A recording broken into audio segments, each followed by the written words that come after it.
Paracetamol എന്ന പനിമരുന്ന് പോലെ നമ്മുടെ നാട്ടിൽ ദുരുപയോഗം ചെയ്യുന്ന മറ്റൊരു മരുന്നുമില്ല. ഏത് വേദനയായാലും പനിയായാലും കാര്യമറിയാതെ വിഴുങ്ങുന്ന ഒരു സർവ്വരോഗ സംഹാരിയായി പാരസെറ്റമോൾ മാറിക്കഴിഞ്ഞിട്ട് കാലങ്ങൾ ഏറെയായി. പാരസെറ്റമോളിനെ കുറിച്ച് രസകരമായ ഒരു ട്രോൾ ഇറങ്ങിയിരുന്നു. പനിക്കാണോ, വേദനയ്ക്കാണോ, നീർക്കെട്ടിനാണോ, മറ്റേത് അസുഖത്തിനാണോ പ്രവർത്തിക്കേണ്ടത് എന്നറിയാതെ വയറ്റിലെത്തിയ ശേഷം ചിന്തിച്ചു നിൽക്കുകയാണ് പാരസെറ്റമോൾ. കോവിഡ് കാലത്താണ് പാരസെറ്റമോൾ ദുരുപയോഗം അതിൻ്റെ ഉച്ചസ്ഥായിയിലേക്ക് എത്തിയത്. പാരസെറ്റമോൾ വൈറ്റമിൻ ഗുളികകൾ പോലെ അത്രയേറെ നിരുപദ്രവകരമായ ഒരു മരുന്നാണ് എന്ന് തെറ്റിദ്ധരിക്കപ്പെട്ട ഒരു പൊതുബോധം നമ്മുടെ നാട്ടിലുണ്ട്. സത്യത്തിൽ നമ്മുടെ നാട്ടിൽ മാത്രമല്ല, ലോകമെങ്ങും ജനങ്ങൾക്കിടയിൽ ഈ പൊതുബോധമുണ്ട്. പക്ഷേ വാസ്തവം നേരെ തിരിച്ചാണ്. ശരിക്കു പറഞ്ഞാൽ അത്രമാത്രം നിഷ്കളങ്കനായ ഒരു ഔഷധമല്ല ഈ പാരസെറ്റമോൾ. ഒരു മൾട്ടിനാഷണൽ സ്റ്റഡിയിൽ അക്യൂട്ട് ലിവർ ട്രാൻസ്പ്ലാന്റേഷൻ വേണ്ട രോഗികളിൽ 97% പേരും പാരസെറ്റമോൾ ദുരുപയോഗത്തിന്റെ ഇരകളായിരുന്നു. നമ്മുടെ നാട്ടിലും പാരസെറ്റമോൾ ദുരുപയോഗം ഒട്ടും കുറവല്ല എന്നത് പകൽ പോലെ വ്യക്തമാണ്. പാരസെറ്റമോൾ നിരോധിക്കപ്പെടേണ്ട മരുന്നൊന്നുമല്ല, മറിച്ച് ഉപയോഗിക്കേണ്ട അളവിൽ, ഉപയോഗിക്കേണ്ട ദിവസം മാത്രം ഉപയോഗിച്ചില്ലെങ്കിൽ അത് കരളിനെയും ജീവിതത്തെയും നശിപ്പിക്കും എന്ന് മാത്രമാണ്.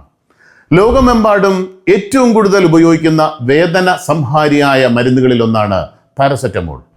1955 പനിയും വേദനയുമുള്ള കുട്ടികളിൽ ഉപയോഗിക്കുന്നതിനായി ആദ്യമായി അവതരിപ്പിച്ച സമയം മുതൽ മുതിർന്നവരിലും കുട്ടികളിലും പനിക്കും വേദനയ്ക്കും ആശ്വാസം നൽകുന്നതിന് പാരസെറ്റമോൾ നിർദ്ദേശിക്കപ്പെടുന്നു.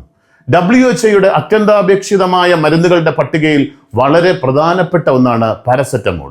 താരതമ്യേന പാർശ്വഫലങ്ങൾ കുറഞ്ഞ ഒരു മരുന്നാണിത്. വലിയ തോതിലുള്ള ഉപയോഗം കരൾ സംബന്ധമായ അസുഖങ്ങൾക്ക് കാരണമായേക്കും. 2 മാസം പ്രായമായ കുഞ്ഞുങ്ങൾക്ക് മുതൽ ഇത് ഉപയോഗിക്കാവുന്നതാണ്. ഗർഭകാലത്തും മുലയൂട്ടൽ സമയത്തും സുരക്ഷിതമായി ഉപയോഗിക്കാവുന്ന മരുന്നാണിത്. കരൾ സംബന്ധമോ വൃക്ക സംബന്ധമോ ആയ രോഗമുള്ളവർ, മദ്യം ഉപയോഗിക്കുന്നവർ, ശരീരഭാരം വളരെ കുറഞ്ഞവർ എന്നിവർ ഈ മരുന്ന് വളരെ കരുതലോടെ മാത്രമേ ഉപയോഗിക്കാവൂ. 65 വയസ്സിന് മുകളിൽ പ്രായമായവരിൽ ദഹനനാളം, ഹൃദയം, വൃക്കകൾ എന്നീ അവയവ സംബന്ധ പാർശ്വഫലങ്ങൾ പാരസെറ്റമോൾ സ്ഥിരമായി ഉപയോഗിക്കുന്നവർക്ക് ഉണ്ടാകുമെന്ന് പുതിയ പഠന റിപ്പോർട്ടുകളിൽ പറയുന്നത് മലയാളി അതീവ ഗൗരവത്തിൽ കാണണം. പാരസെറ്റമോൾ, ഡോളോ, കാൽപോൾ, ക്രോസിൻ തുടങ്ങിയ അനവധി ബ്രാൻഡ് മരുന്നുകൾ ഇന്ന് കേരളത്തിലുണ്ട്. പല്ലുവേദനയ്ക്ക് ഏറ്റവും വ്യാപകമായി ഉപയോഗിക്കുന്ന വേദന സംഹാരിയാണ്.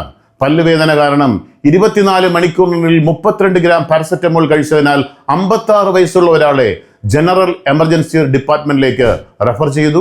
പിന്നീട് അദ്ദേഹത്തെ കരൾ മാറ്റിവെക്കൽ പട്ടികയിൽ ഉൾപ്പെടുത്തി. ചില ഗവേഷണങ്ങൾ സൂചിപ്പിക്കുന്നത് പാരസെറ്റമോൾ വൈകാരിക പ്രതികരണങ്ങളെ മന്ദീഭവിപ്പിച്ചേക്കാം. ഇത് പോസിറ്റീവ്, നെഗറ്റീവ് വികാരങ്ങളോടുള്ള സംവേദനക്ഷമതയെ കുറയ്ക്കും. പതിവായി ഉപയോഗിക്കുമ്പോൾ ഇത് മാനസികാവസ്ഥയെയും വൈകാരിക ക്ഷേമത്തെയും സൂക്ഷ്മമായി ബാധിച്ചേക്കാം. കുട്ടികളിൽ പാരസെറ്റമോളിന്റെ തെറ്റായ അളവ് പെട്ടെന്ന് വിഷബാധയിലേക്ക് നയിച്ചേക്കാം. കാരണം അവരുടെ ചെറിയ ശരീരത്തിന് മരുന്നിനെ സംസ്കരിക്കുന്നതിനുള്ള കുറഞ്ഞ പരിധി മാത്രമേ ഉള്ളൂ.